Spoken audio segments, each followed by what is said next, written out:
Good morning, everyone.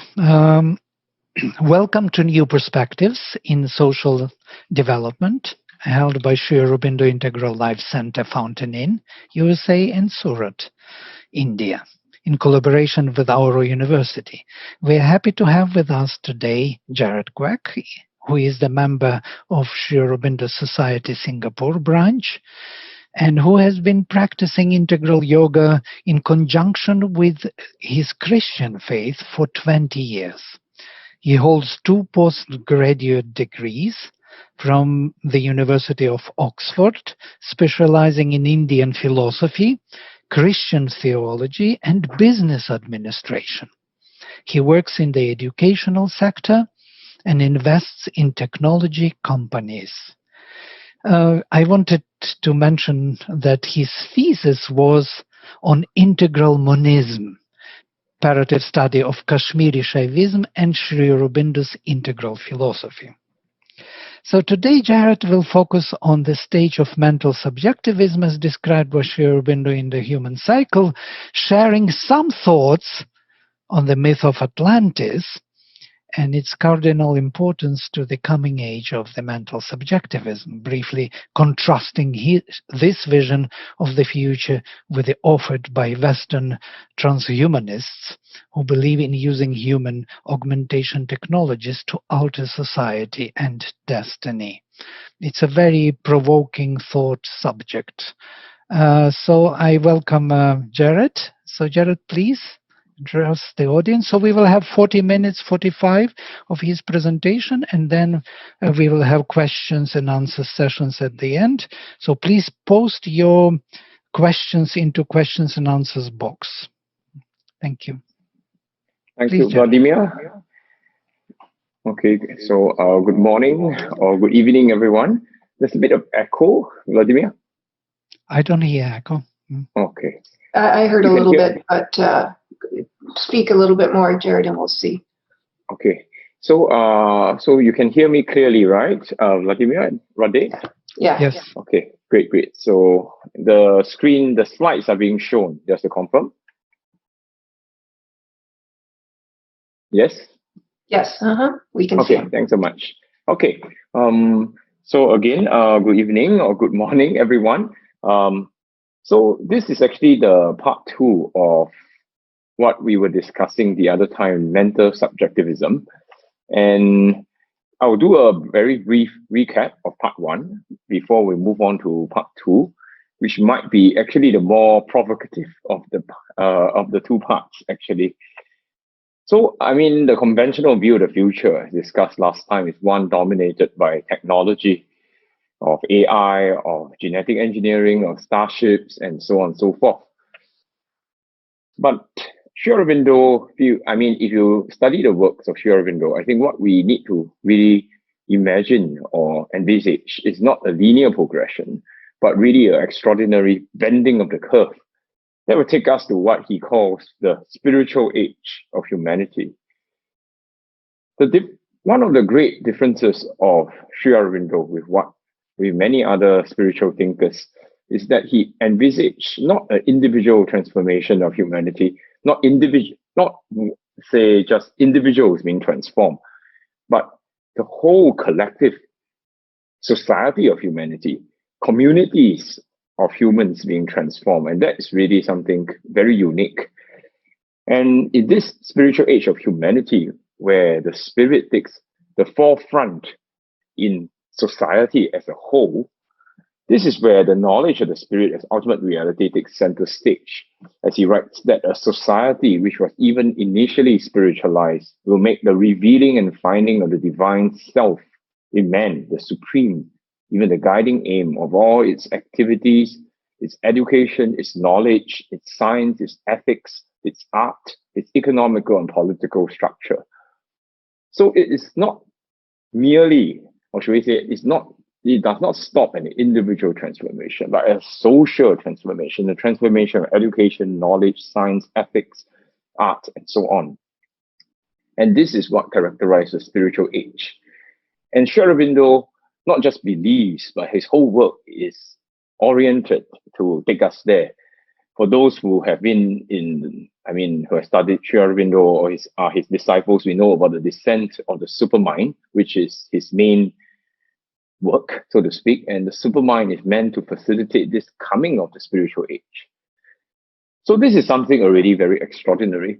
And it is explored in this comparatively, should we say, and beyond that, not only does he envisage this, he actually provides a kind of roadmap to it, especially captured in this extraordinary book that he has written called The Human Cycle. And I will refer you actually to chapter 23, where he actually sets out very clear, should we say, testable landmarks that we can sort of gauge almost the progress we are making towards the spiritual age.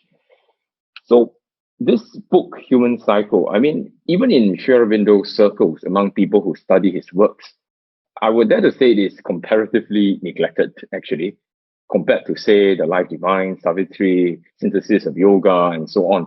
The Human Cycle is not, let's just say, the one work that is studied by a lot of the scholars or followers of himself. And frankly, I feel that a lot more attention should be given to it because it is a truly extraordinary work. It is one of the very few works in spiritual literature I ever read that really deals with the collective transformation of humanity. The collective. It is something that is really, really original.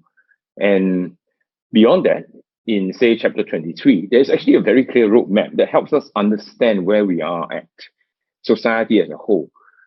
And I heard before how Sri Aurobindo especially appeals to certain people of a certain scientific mentality. Maybe this can be exaggerated, but definitely what Sri Aurobindo provides are things that can be tested.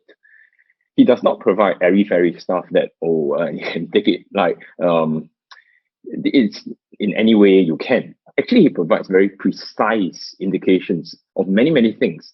In this case, he provides precise indications of what kind of things we should look forward to as we move towards this spiritual age.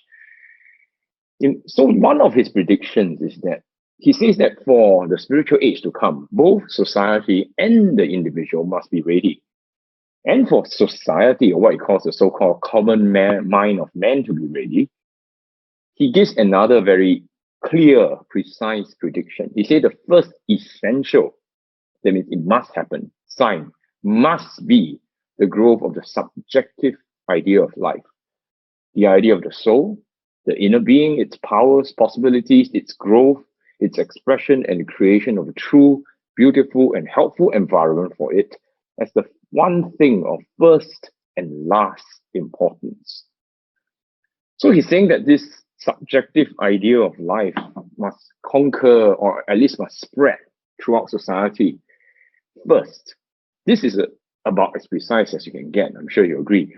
It is not something unclear. He's predicting this extremely, that this must happen. He says it's going to happen in no other way. That's why he has essential and is must in the same statement, right?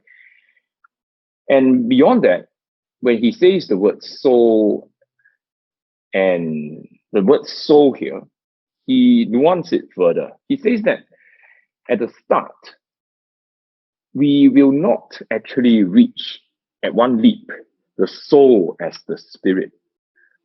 That means that when humankind first look within, when such subjective ideas first take off, we are not going to, he makes that clear prediction, we are not going to instantly identify the soul as the spirit.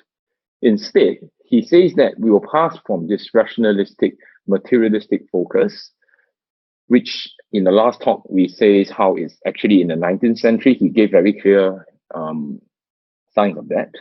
We will pass first into what he calls vital subjectivism, where we sort of focus on the vital force as the ultimate reality, the vital force as our true self, the vital force as the one thing that generated this whole universe.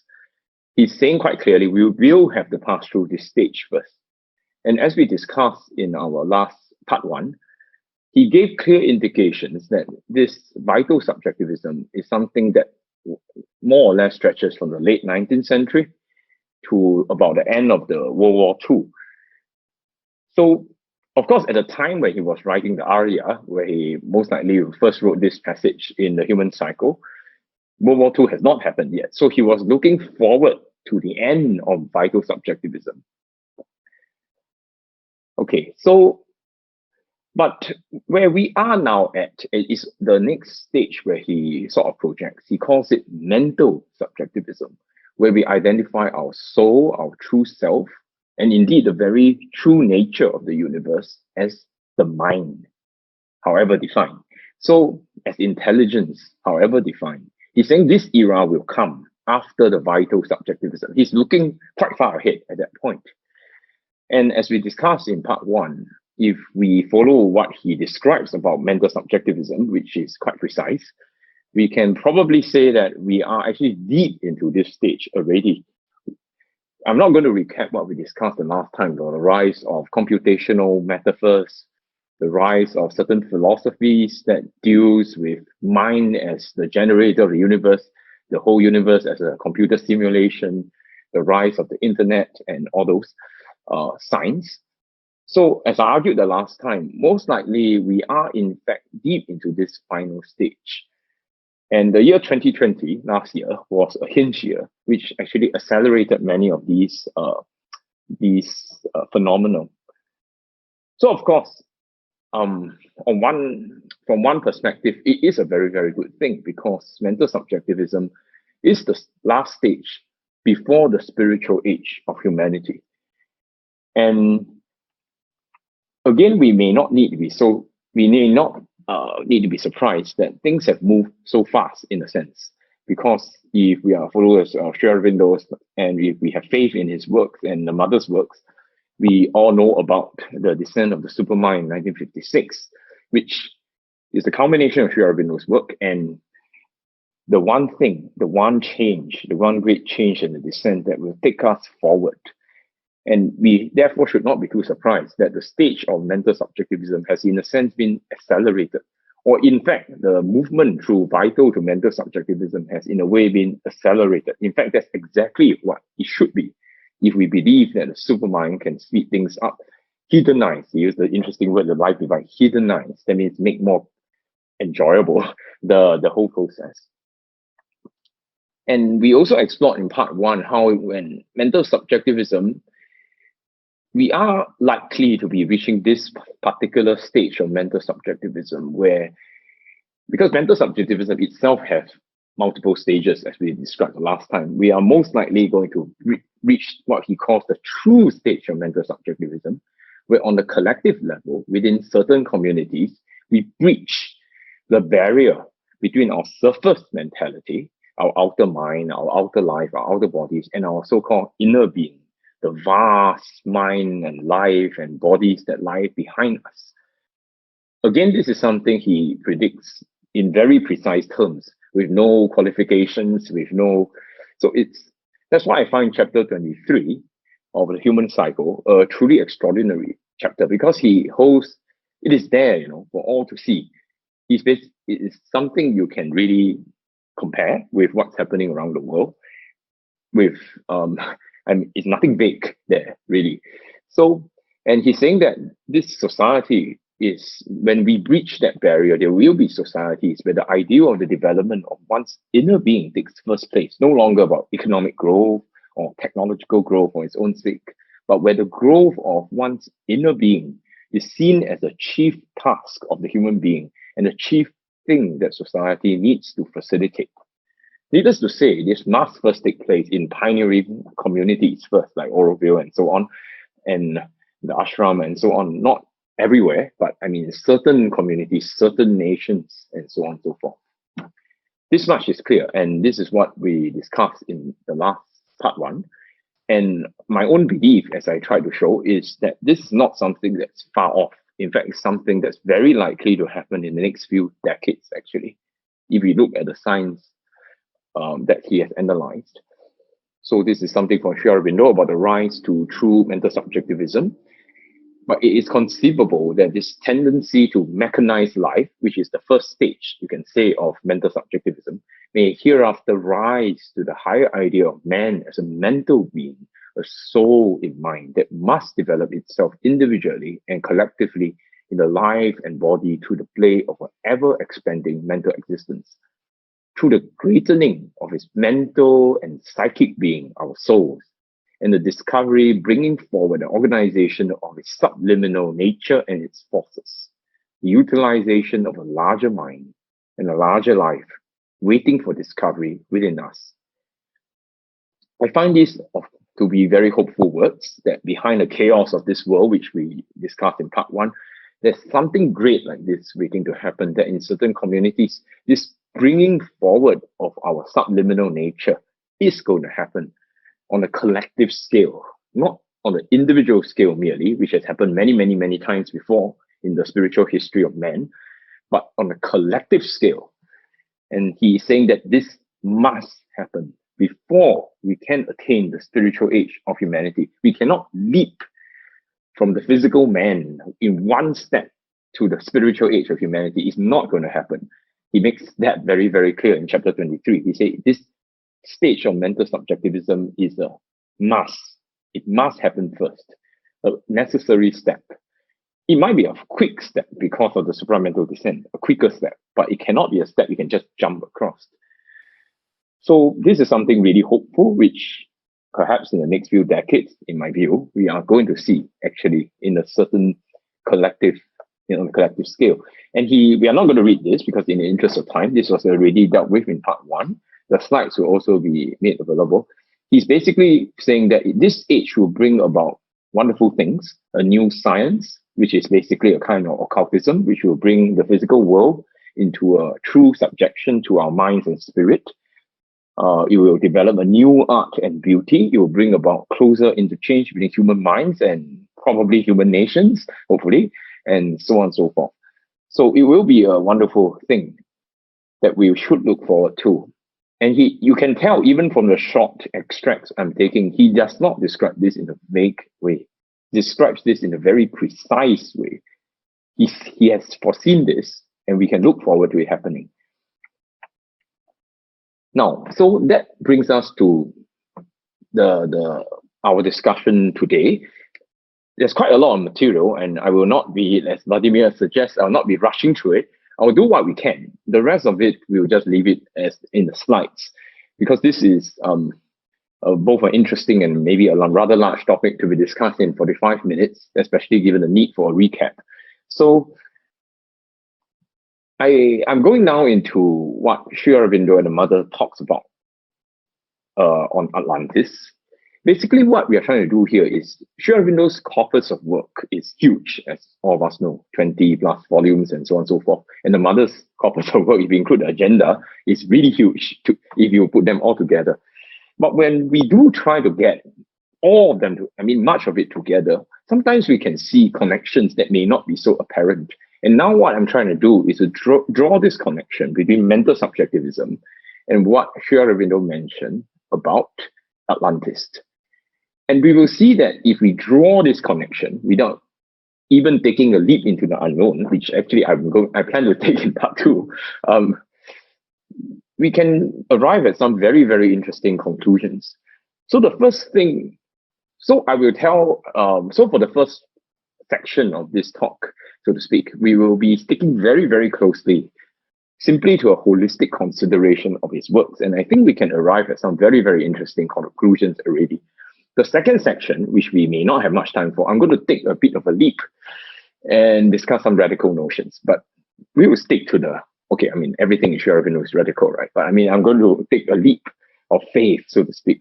So far, what Sri Aurobindo said is that Atlantis is a civilization, he puts it very clearly, that went to the extreme of occult tradition, of occult knowledge. The exact quote is given there.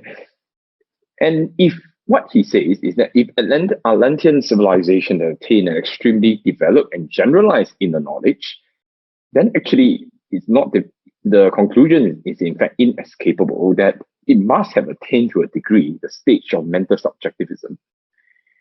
And of course, that is quite an interesting conclusion, really, because Atlantis was supposed to be a really, really, really old civilization, which means that mental subjectivism is not a stage that humanity is in fact attaining for the first time. it's much more likely that humanity is recovering this stage. Perhaps Atlantis was the first and maybe the only civilization, we don't know, to attain it. But what we may almost certainly conclude is that if we put two plus two together, that Atlantean culture, artifacts, and ideas are actually likely to resurface in the coming age of mental subjectivism. This is the basic thesis. I'm going to go more into his writings to sort of show this. There is this talk so instead of space colonies and giant robots, we should be expecting an inconceivable eruption of a very much forgotten past into the present and the future. There's this very interesting verse from Savitri, which was quoted by Georges van Wrekum in one of his oral. I mean, a lot of us know him, right? And he gave this talk about Atlantis and Lemuria in about 8 years ago in Auroville. And he was quoting this line here from Savitri, which is an endless spiral of ascent and fall until at last is reached the giant point to which his glory shines for whom we were made, and we break into the infinity of God. Clearly, this verse in the original context most likely referred to the individual, but it's actually also true for the whole of humanity. So human civilizations and humanity as a whole has gone through many ascent, many falls, most of which are forgotten, almost all of which in fact are forgotten. Human history stretched back about at least 100,000 years. I'm not saying civilization is 100,000 years, but I mean, Homo sapiens has existed for about that long. And so when we reach this giant point of the supramental change, right, in which the divine and Aditi and infinity will just break out. When we reach that point, von Van Wrekum makes a very interesting point. Before we can reach this giant point, isn't it quite likely that humanity has sort of explored almost every conceivable way of life, every conceivable way of civilization long before? In a way, we must go through all these stages before we can reach this giant point of spiritual change. Humanity must have its fill almost of its exploration. So given this point, which Van Wrekum makes, it's not at all surprising in a way that Atlantis almost certainly has in fact attained the stage of mental subjectivism before. It is something that has been done before. It's part of the exploration of humanity long before we can reach this giant point, which is now. So to further explore this, I will be looking more closely at what Sri Aurobindo said about Atlantis. He only dropped a few clues, actually, because at the point where he was writing, he probably wasn't, I mean, he has to bring down the supermind first, right? I mean, this is something a bit much further and maybe somewhat off in the future at that point. So first we look at the connection between what Sri Aurobindo called occultism and Atlantis. So occultism he describes not as some diabolical thing, but as the discovery of the hidden truths and powers of the mind force, the life force, and the greater forces of the concealed spirit. Occult science, he says, is essentially the science of the subliminal in ourselves, the subliminal in world nature, and of all that is in connection with the subliminal, including the subconscious and the superconscious, and the use of it as part of self-knowledge and world knowledge and the right dynamization of that knowledge. So notice the word subliminal, the number of times he repeated it. Occult science is the science of the subliminal. And there is no doubt that in an age of mental subjectivism, where the subliminal takes first place, occult science will naturally also come out. In fact, that's exactly what he predicts.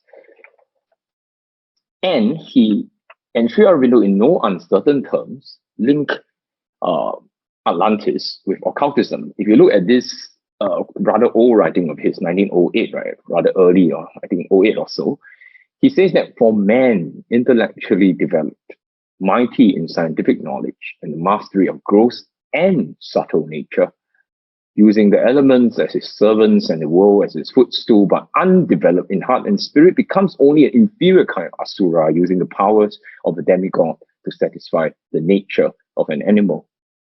According to dim traditions and memories of the old world, of such a nature was the civilization of old Atlantis, submerged beneath the ocean when its greatness and its wickedness became too great, too heavy a load for the earth to bear, and our own legends of the Asuras represent a similar consciousness of a great but abortive development in humanity. So he said it's a great but abortive. That means it stopped. It did not reach its full fruition. There is no, it's quite clear from this text that he's associating Atlantis in a way with our current scientific civilization, but it's also clear that Atlantis went well beyond our current scientific civilization because they mastered the subtle elements as well. And then he writes in another place, I will just read this last part because due to interest of time. If the tradition of Atlantis is correct, it is that of a progress which went to the extreme of occult knowledge, but could go no further. In the India of Vedic times, we have the record left of the other line of achievement, that of spiritual self-discovery. Occult knowledge was there, but kept subordinate. So again and again, we hear that if the tradition is correct, and then he also mentioned that this minority, a small minority of humanity has pushed beyond the barriers, opening the doors to occult and spiritual knowledge and preparing the ascent of the evolution beyond mental man into spiritual and supramental being. Sometimes this minority has exercised an enormous influence, as in Vedic India, to the rishis, of course, Egypt, or according to tradition, in Atlantis, and determined the civilization of the race, giving it a strong stamp for the spiritual or the occult. Now, of course, we say, Sri Aurobindo seems to be unsure here because he keeps on saying, according to tradition, if tradition is correct. But the interesting thing is, in private, he doesn't qualify his statement as anything as much. So we say in the evening talks, right? So this is from the evening talks, which is his private conversations with his disciple, right? So this disciple asked, their theory, probably the Theosophists or whoever they may be, is that there was a great civilization on the continent of Atlantis. Sri Aurobindo answers, yes, there's every possibility that it is true. So I think you can tell that Sri Aurobindo is actually much stronger. He uses much stronger language when he is sort of in his private talks. He adds in the same conversation, there's always some truth at the bottom. For instance, there is every likelihood that the continent of Atlantis had a great civilization. Later on in the conversation, or I believe, or it could be another part earlier, on the vital plane, there is nothing you cannot see. You can recast the whole history of the world. It is not the mental plane. Really speaking, it's the mental vital. I was in that condition for 10 days, and any number of things came at that time. In other words, when Sri Aurobindo qualifies his statement, my own view, and I think that's very, very likely, is actually he's just conceding to the possible skepticism of readers. As someone who has written academic texts myself, to be very honest, I do the same thing myself. Sometimes I'm very sure of a certain conclusion, but because I recognize that the reader might be skeptical, so I will qualify it. But in truth, I don't believe I need any qualification. And so I think something similar might be going on there. So I think we can be quite sure that Sri Aurobindo is giving us quite clear hints of what Atlantis is about. And it is about occultism, it's about inner knowledge. And if that is so, he uses quite strong words. He says it has pushed occult knowledge to the extreme. If that is so, then it has in fact quite clearly attained to a degree of the stage of mental subjectivism. And on top of that, Atlantis was also likely to have lasted a long time, and that's actually not something new. A lot of people say that, include Plato, the Theosophists, and whatever degree of credibility you want to give them. So Sri Aurobindo writes that this mental and psychic subjectivism would have what vital subjectivism has not. It cannot easily have the chance of detecting discernment, strong safeguards, and a powerful liberating light. Based on what Sri Aurobindo says on mental subjectivism, we can probably assume that the safeguards and enlightened guardianship of the elite, so-called elite of Atlantis, allowed the civilization to persist for a pretty long time. It was a very old civilization. On top of that, it persisted for a really long time, and most likely had a pretty deep impact on the rest of humanity, although that cycle of civilization seems to have wiped clean from the memory of man, largely, despite certain legends and all. And we also know from all the different traditions, as Sri Aurobindo alluded to, Atlantis clearly did not progress beyond the stage of mental subjectivism. There was no breakthrough to a generalized spirituality. I mean, if they did, we will all be in that civilization, in fact. So we do not know why. Maybe the masses of humanity was unready. Maybe Atlantis was a great but abortive achievement, as what Sri Aurobindo puts it, too far ahead of its time, actually. Like one or two communities just break ahead of the race, but the rest of humanity was far behind. So whatever it was, Atlantis, of course, went under the ocean and it was destroyed. So all the traditions, whether Plato, Theosophy, those modern psychic readings, are unanimous that the original land is gone. It's somewhere beneath the ocean, most likely beneath the Atlantic Ocean, although people have placed Atlantis in any number of places, from the Antarctica to the Mediterranean Ocean to the Indian Ocean and everywhere else.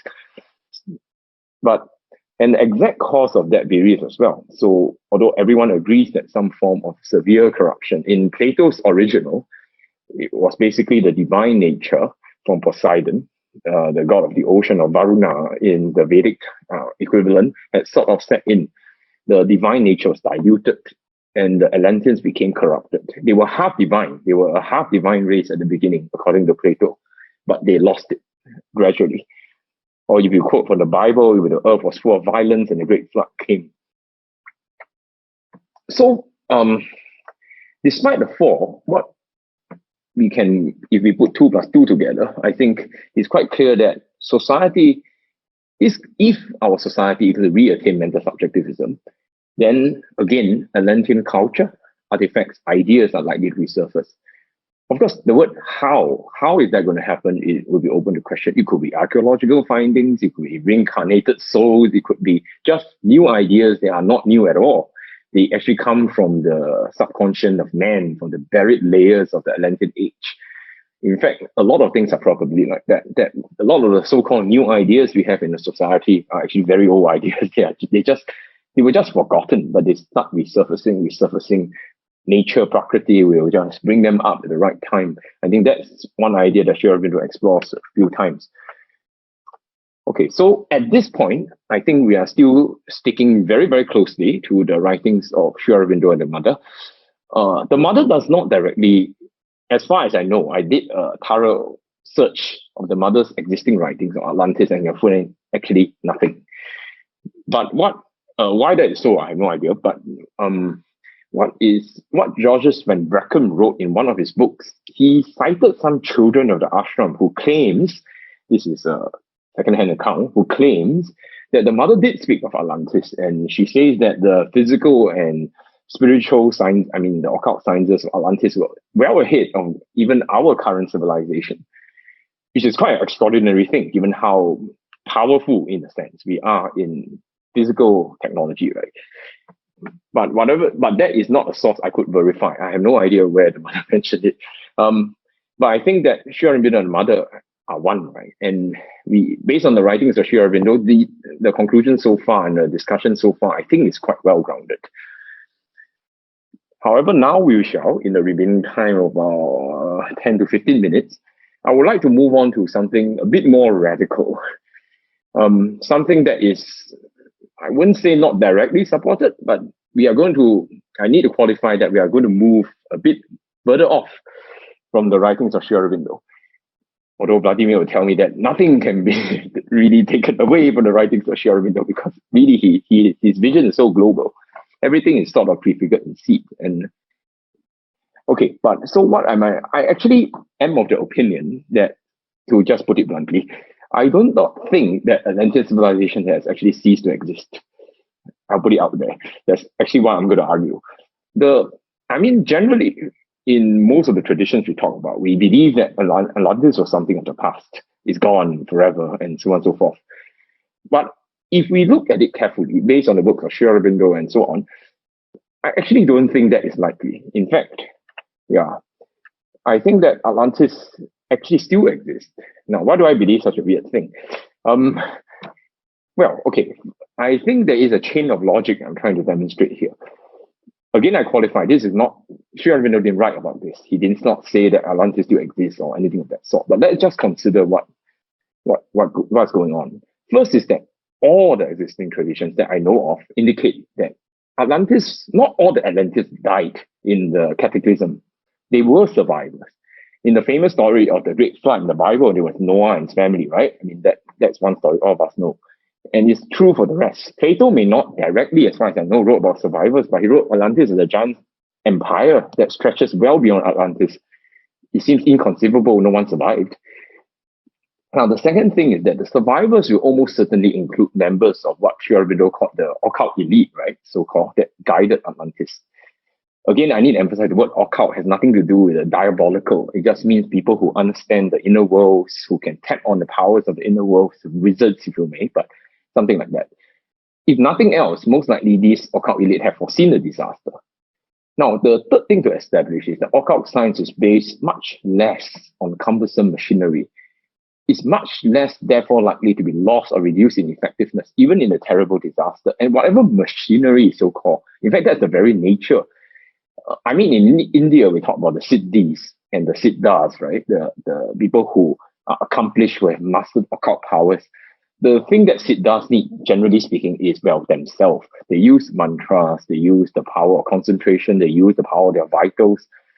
They do not generally require a lot of machinery, although they may make use of certain plants, certain gemstones, or whatever it might be, but these are not huge things. So, in other words, if the knowledge and power of Atlantis largely survived the cataclysm, just because, some of those occult elites survived, rebuilding is actually perfectly possible. I don't see why not. And what is the logic that is not possible? The primary point is that an occult civilization is much more resilient than a purely technological one. Yeah, so a purely technological one.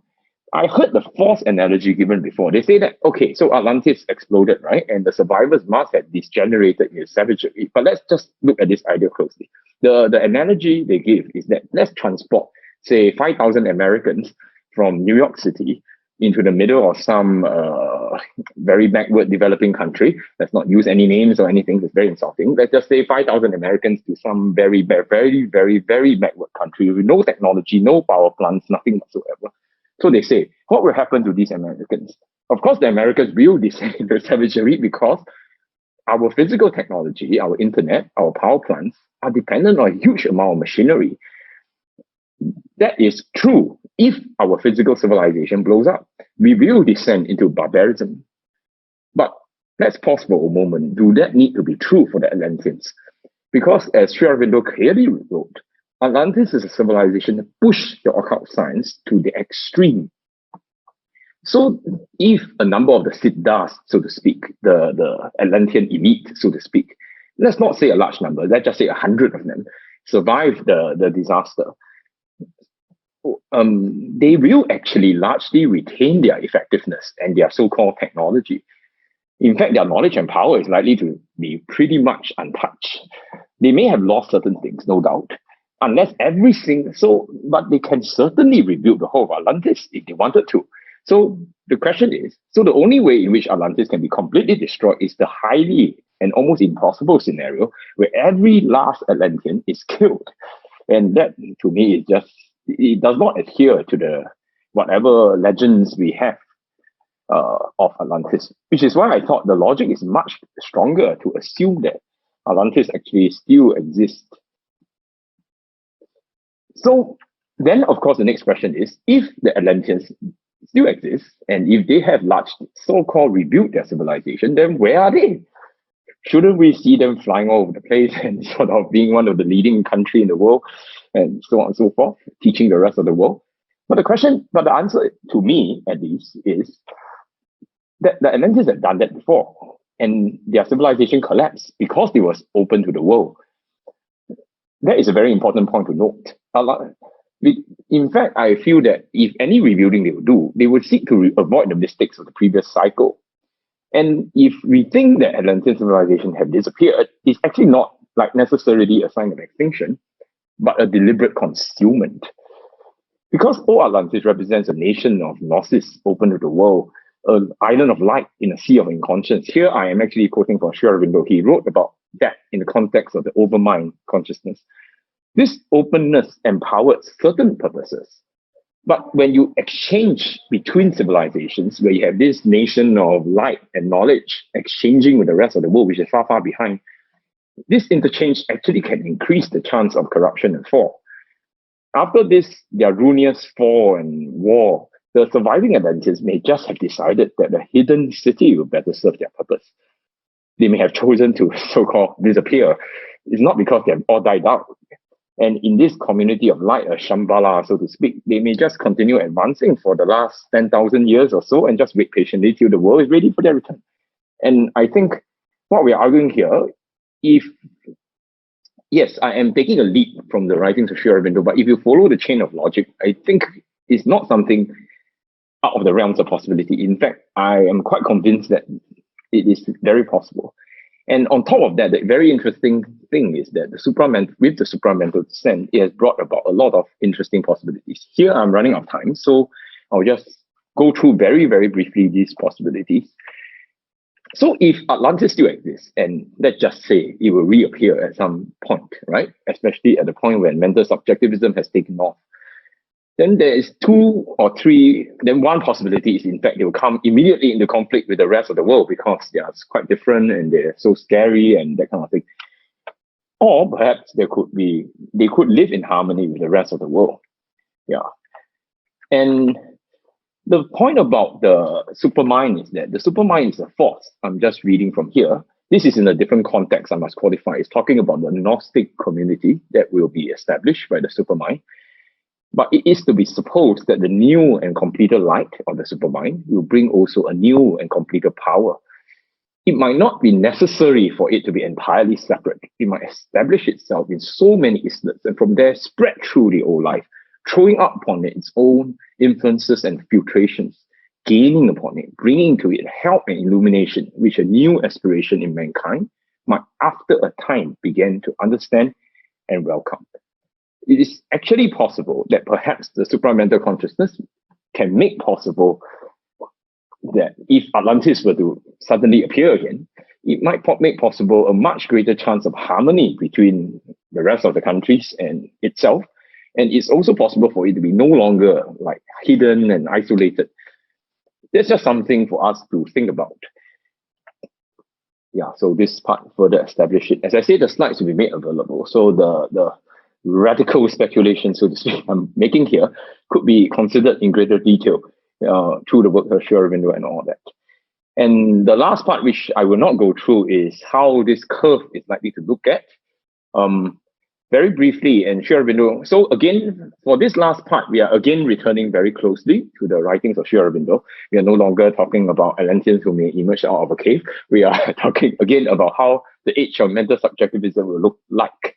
And here, I think Sri Aurobindo and the Mother makes very clear and precise predictions again. I think one thing about their writing is that what they predict is testable. It's like almost they say, it is here. I mean, you feel free to compare it with the rest of the world and how the world is progressing. And that's the extraordinary thing. They are not making anything vague. And these are some of the things they predict, which is a new science and technology.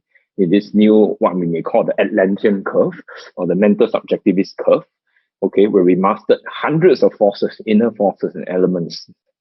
If we think our science and technology is great, then can we imagine this new science and technology and what it can do in the right hands, of course, and guided by the right wisdom. And that, by the way, is something that old Atlantis and new Atlantis, whatever it might be, can contribute because they are a culture that live with such power for much longer than us. Successfully. This I'll skip totally because I don't have time, but this is really about something that is mentioned by certain traditions about what the Atlanteans have, what they call the Atlantean Stones, and how it might be relevant. And also we may see an increasing fusion of science and spirituality. There's something that the Mother said, a very striking quote. The Mother has stated that occult knowledge without spiritual discipline is a dangerous instrument. I mean, look what happened to Atlantis, right? The old one. For the one who uses it, as for others, if it falls into impure hands. But spiritual knowledge without occult science lacks precision and certainty in its objective results. It is all-powerful only in the subjective world. The two, when combined, in inner or outer action, are irresistible and are fit instruments for the manifestations of the supramental power.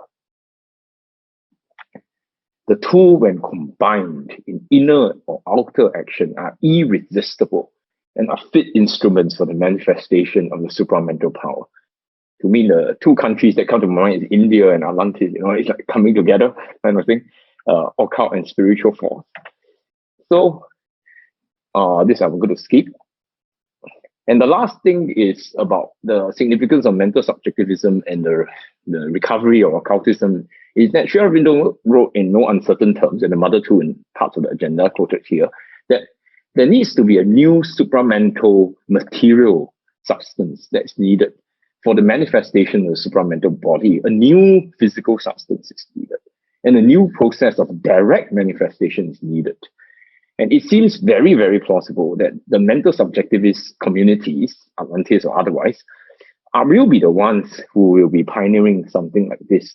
Again, why the mental subjectivist step is absolutely crucial before humankind can attain the spiritual age that Sri Aurobindo spoke of right at the beginning.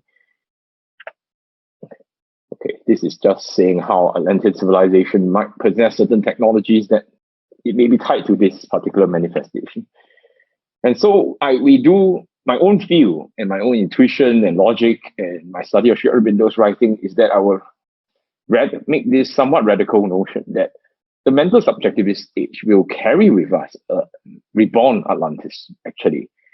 It might actually be the old Atlantis coming out again, or it might be we are rebuilding in such a way that a lot of the Atlantean culture and artifacts and even the actual people who have lived there come back. And this recovery will lead to a new and glorious synthesis, the likes of which we cannot even imagine right now. My own feel is that there is a real, Atlantis still exists, and that makes it even more interesting on how the whole thing is going to all harmonize together. But what we can definitely look forward to is unprecedented bending of the curve. So despite the shadows and darkness and all the things we see around us, something quite incredible is right on the horizon waiting to rise. So I think we will just end on this spot. Thank you very much. Thank you, Jared. It was marvelous, actually. What it reminds me is about the pre-Chaldean, pre-Vedic tradition, which split once, about which Sri Aurobindo and others speak quite extensively in many different places. And that split was defining actually the movement towards occultism in the West, and we have in Egypt and Chaldean or the Semitic traditions which developed the approach to nature through powers, specific occult powers, which became later alchemists and then scientists, and finally we come to the industrial age and the whole development of science. But basically they are built on that ground of the approach of Atlantis, actually, of the knowledge which is deeper than just the surface knowledge of phenomena, goes deeper into the very vital and mental, so to say, structures of the powers of nature. They are hidden to the surface look, but to the outer eye, but they are there. And so knowing about them was the whole Western civilization, which became very efficient with matter. And the other Vedic tradition was kind of developing towards the spirit more and more, neglecting nature. And that's what led India to Advaitic approach and Maya concepts of illusion of outer being, because they had to keep up with connecting to the spirit. Now these two elements have to come back together. And that is quite interesting, because your conclusions were about this, how these two powers would come together.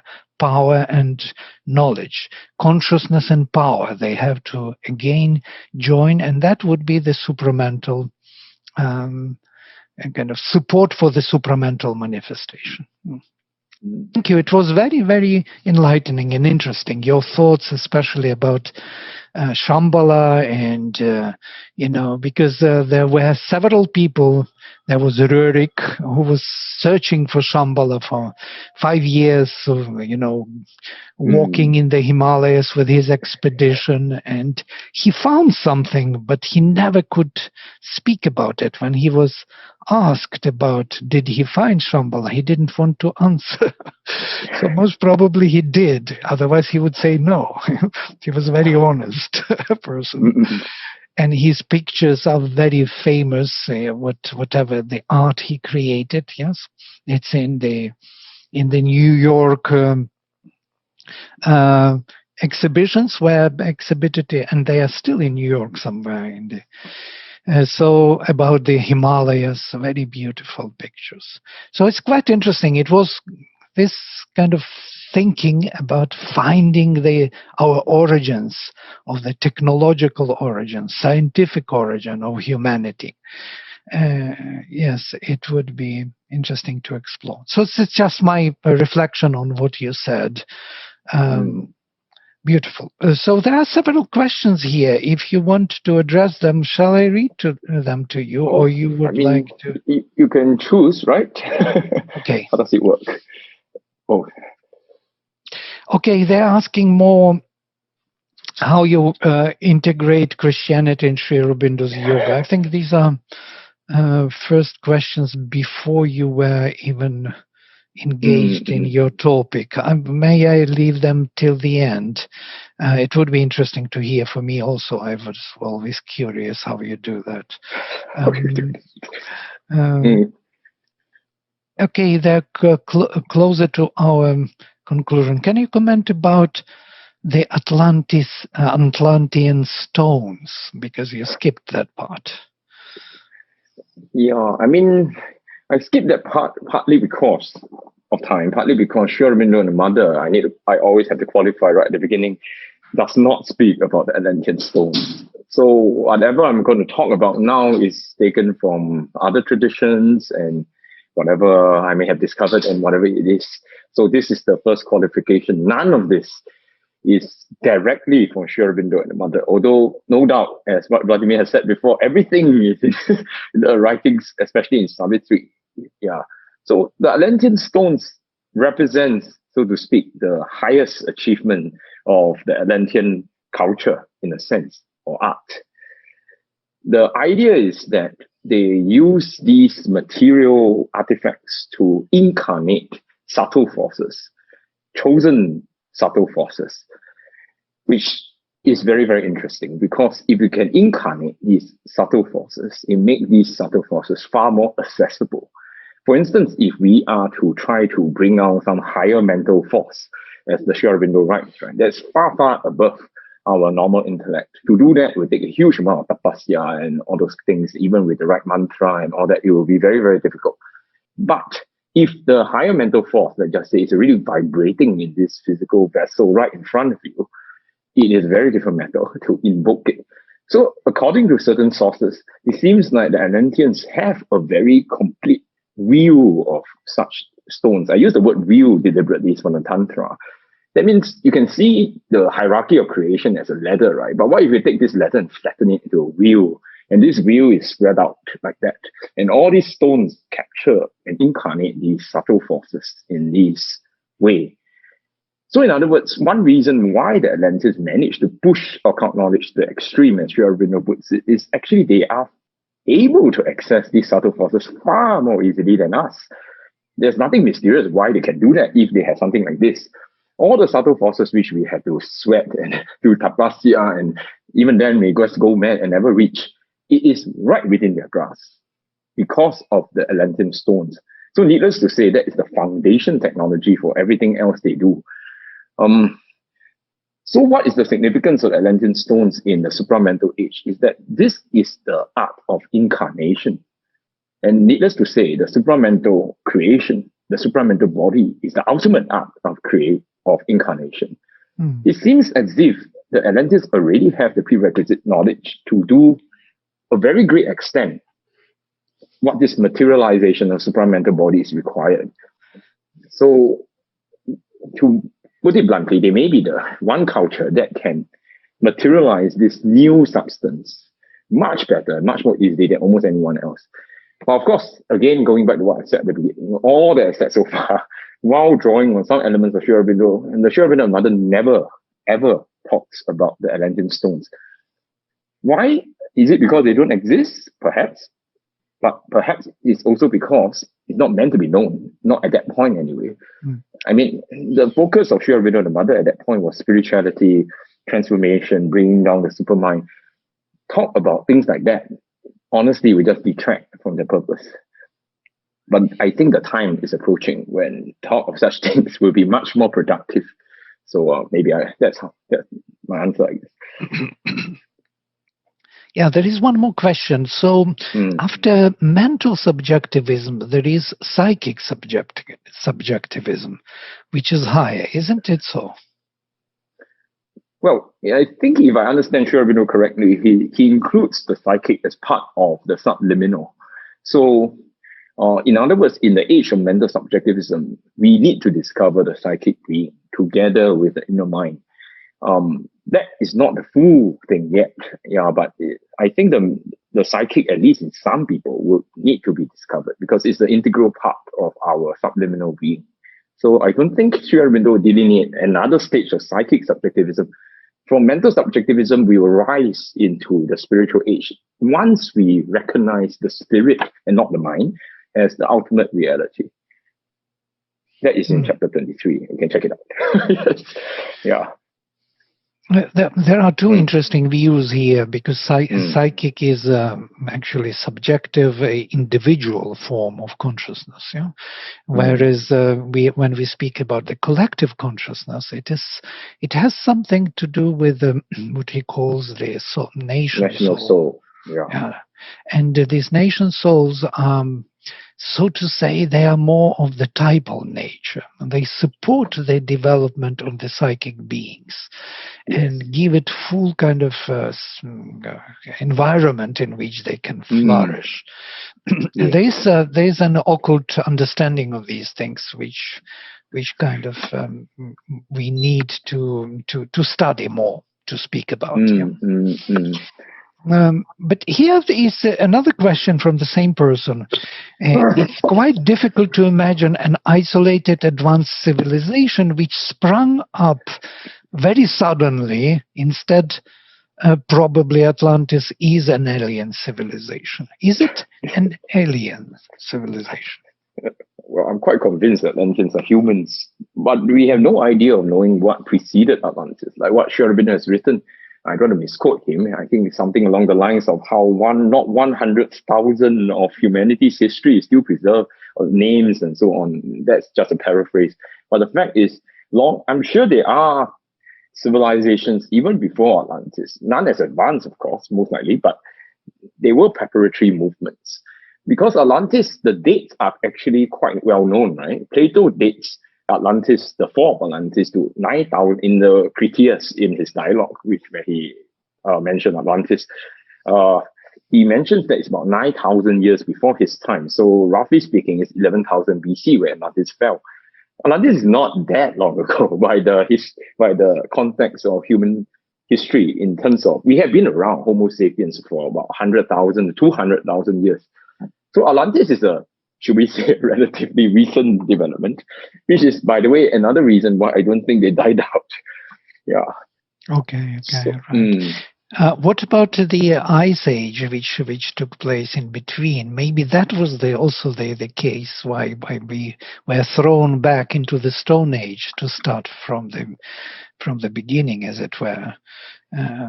So that's why we do not have any trace of any civilization before 6000 BC from the Babylonian starting onwards. We have caves here and there, but caves do not really show us kind of civilized world. What do you think about this? There is another book of Tilak of the Arctic home of Aryans in the Veda. Oh no, the Arctic home. Okay, to address your earlier thing first, just some things. Actually, the one very interesting thing about Plato's date is that 11,000, 12,000 BC is around the time of what we call the Younger Dryas period, which is the period of great climatic upheaval. Actually, there is no ice age between 12,000 to our time. We are in what they call the Holocene era, which is quite a stable climatic era. But Plato managed to date the fall of Atlantis to a period of great climatic upheaval where the temperature can change up to 10 degrees. 10 is a lot. We are worried about global warming. I say, 5 degrees will kill us all. Can you imagine climate changing by 10 degrees? And it was a terrible time for humanity. We do not even know what actually happened in that 1,000 years period. But that was very strangely the time in which Plato dated the fall of Atlantis. Coincidence? I don't think so. The other thing is that actually there are much more advanced things found. There was this temple, huge temple complex in Turkey called, I can't pronounce it correctly, it's called Pelki Tepe or something, which dates again very interestingly to about 11,000 to 12,000 BC. It was a gigantic temple complex that was built generation after generation for thousands of years. It has been in use. And we're not talking about pseudo-scientific archaeology here. This is very, very well established. All of us can Google it. So the oldest evidence of agriculture, public works, very weirdly, date to the very era where Plato says Atlantis fell. And that to me is, that is very, very interesting. Now, whether the Atlanteans withdrew and decided to plunge the rest of the world into the Paleolithic Stone Age, or we don't know, but there is something very, very interesting happening around that. There was a great transition period about 12,000 years ago. And we are going to live through one right now, actually. So let's all look forward to the fireworks. Okay. The good fireworks. Yes. Right. Yes. What about Lemurians? We're coming before Atlantis. Do we know anything about them? So this question was asked in the last one. My own speculation, completely unsupported by anything Sri Aurobindo wrote, except for that one poem I mentioned, is that the Lemurians might perhaps represent a stage of vital subjectivism. There's some traditions about how the Lemurians are the masters of prana or life force. If that is true, then it makes a kind of sense, right? That you first have a vital subjectivist civilization that rose and fell. Then you have Atlantis, which represents the mental subjectivist civilization that rose and fell. Yeah, it has a certain kind of symmetry, but honestly, I have never studied Lemurian in any detail. For whatever reason, it never interested me, so I do not know, but it's just a speculation. Do you think that Ramayana has something to say about it? Like Ravana on one side, yes, and rising of the mental being, as Sri Aurobindo says, in Rama's avatar, coming down here and establishing the mentality within humanity. Maybe I definitely think. No? Sorry. Oh, I mean, mythologically, it could be the events of this kind. I have no idea. I definitely feel intuitively and otherwise, especially for my own study of the Rig Veda, which is one of the reasons why it interests me so much, is there is definitely a deep connection between Atlantis and India. Exactly what kind of connection is obviously completely lost in the midst of time. It may even be that the Vedic path as we know it is shared by the Atlanteans to a great degree. We do not know. But the point, we are not sure. But the fact is that it's definitely a very close link between these two civilizations. India might perhaps preserve a good amount of the knowledge that Atlantis used to have into our present era, in whatever measure. For instance, some people think that the Vimanas, that's mentioned in Ramayana and other texts, right? The flying palaces, were actually first used by the Atlanteans. The Atlanteans have flying crafts long before anyone else, and they use it in their final war in a great degree. The Astras and those terrible weapons and so on and so forth were sort of a preservation of a kind of knowledge. Of course, these are just speculation, but I have very little doubt intuitively that there is a link between the two nations. And if Atlantis were to resurface one day, this ancient alliance or link will be renewed in some fashion. Like what you say, the link between power and knowledge and things like that. But these are things that are merely speculative, right? Which is why I did not include them in any fashion. Because in the slides, I think we want to focus very, very closely on what Sri Aurobindo has written, given the context of this talk. But these are my own thinking. The Vimanas does interest me. They are very cool and they are very interesting. And there are some people linking that to Atlantis and all that. Yeah, I agree. And astras, these Brahmastras, which can destroy the whole world, they are all occult powers, occult missiles. They are not real physical missiles. He concentrates his consciousness and he can create the missile which can destroy people. Right. There are a few more questions here. There is a long question, I do not know, from Varsha Patel. My question is not directly related to your presentation, but I would like to hear your point of view.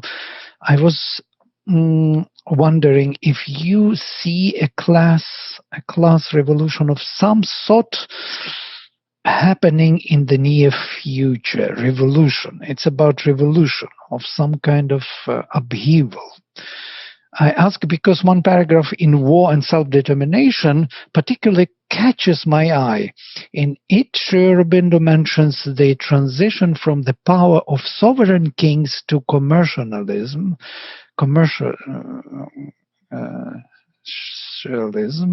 and must in turn yield to rule of a, quote, proletariat. That's what we have here in China, by the way, founded upon work and association. This change, like the other, cannot be accomplished without much strife and upheaval, and there is every sign that its course will be attended with shattering violence of revolution. I think it all happened already in the 20th century, those revolutions. It belongs to that age, Yeah. I mean, I do not know exactly which passage, and I have not reread the idea of human unity or the war and self-determination for a long time. The last time I read that was more than 8 years ago, so I don't want to comment on passages that I may not fully remember. But from what I remember, the little I remember, is that he talks about why a socialist world state will fail, and how he in fact predicts why a European Union will be a big mistake in the sense of how using the systems and mechanisms to unite different nations, especially who are so dynamic as the European nations, is not going to succeed. We need to turn it around, start from the psychological unity first. I think I remember that very distinctly. But as for revolutions, well, the point is that he does not expect a socialist world state or a socialist utopia to succeed. Yeah, but upheaval there will be, I'm pretty sure. In fact, I wrote that in the part one. The reasons for this upheaval is that much of the world, there's still a lot of resistance to the world, in the world, to the divine, to the descending divine truth, to the transformation of the world. And necessarily, it will lead to certain upheavals before humankind can be made more ready for the incoming light. So what I predicted in part one was that we will reach a sort of the decadence of the information age where we have a lot more technology, AI, and so on and so forth, but you have greater and greater inequality, which might actually lead to a kind of revolution or breakdown of the economic structures even. I mean, inequality can only go so far before people start rising up, right? So there are all sorts of such possibilities. But having said that, all these are things which I think are temporary. And there are new elements being thrown into play. Who knows, Atlantis might rise again. No, certain communities may attain mental subjectivism. That will completely upset the whole international and national order of things, and it's completely unpredictable. If Atlantis were to appear, let's just say next month, out of the ocean, a shining beacon of light, how is the rest of the world going to react? It is like quite inconceivable, right? It's like the Wakanda, like Black Panther, those kind of movies. It's something incalculable. Yeah. Do you think that many of our technologies, such as what we have, internet, and also the screen, liquid crystal screens, and so on, they are somehow coming from that source? I was always wondering, where is all this coming from? Some of our best technologies, most advanced technologies, from that hidden source. Yeah. My own view is that it is that the Atlanteans were the first scientists, most likely. I think Blavatsky or someone, I mean, I'd never studied her books much, but I think she briefly mentioned it before, that the American engineer is a reincarnation of the Atlantean wizard or something of that sort. So it is quite clear from even Sri Aurobindo's description that the Atlanteans seems to be the first scientists. So the scientists of today are either you may call them reincarnations, or they are incarnating the same energies that move the Atlantean impulse. Of course, they are not able to carry it to the same extent. You can say that the Atlantean impulse in the hands of today's scientists are sort of imprisoned. They are caged. The reason they are caged is because for now, we are only focusing on physical verifications, physical laws, physical data, physical technology. But this is temporary. Sri Aurobindo predicts that this cage will be shattered. And when the cage is shattered, the true science, the real scientific impulse will have its full potential. And so you're right, I perfectly agree. It does come from the Atlantean source. I don't mean necessarily that's inspired by Atlanteans, but it came from the same source, the same part or aspect of divine truth, so to speak. I'm very sure of that, in fact, that the scientists of today are in fact having the same vibrations to a very great extent as the Atlanteans of old, and they may be making the same mistakes as well. Yeah, like look at nuclear weapons, right? Maybe those group of scientists, the Manhattan Project that built the nuclear weapons, who knows, maybe they may be the exact same people who built some terrifying weapon long, long ago that destroyed their civilization. They may be just doing it again. We do not know these such things. Interesting. Thank you. So, and the last question for today would be about integration of Christianity in Sri Aurobindo. How and why you do this? So, it's not a choice. It's something. I mean, all I can say is a compulsion of one's being. I've always been attracted to Christ and Jesus, and I've read the Bible, and not just read the Bible, but felt a presence through the Bible. So there was no doubt to me that the Bible is the word of God. But the kind of Christianity that's been presented to me for the longest time were the kind of Christianity I cannot accept. And so for many years, in my teenage years, I was exploring, and when I came to Sri Aurobindo, again, by a compulsion of being, I have to accept yes, that his teachings really resonate. It's the same reason why am I interested in Atlantis. I mean, these kind of things must come from within, right? So when both the gospel and Sri Aurobindo both resonate deeply with me, then the integration is a matter of necessity. I think it can only succeed if it's a true matter of necessity, not a matter of mere intellectual convenience or intellectual interest. I mean, if it's merely intellectual, then honestly just playing with words and ideas, and it can easily be done. You can create a new Christo Sri Aurobindo thingy with some monstrosity or something of that sort.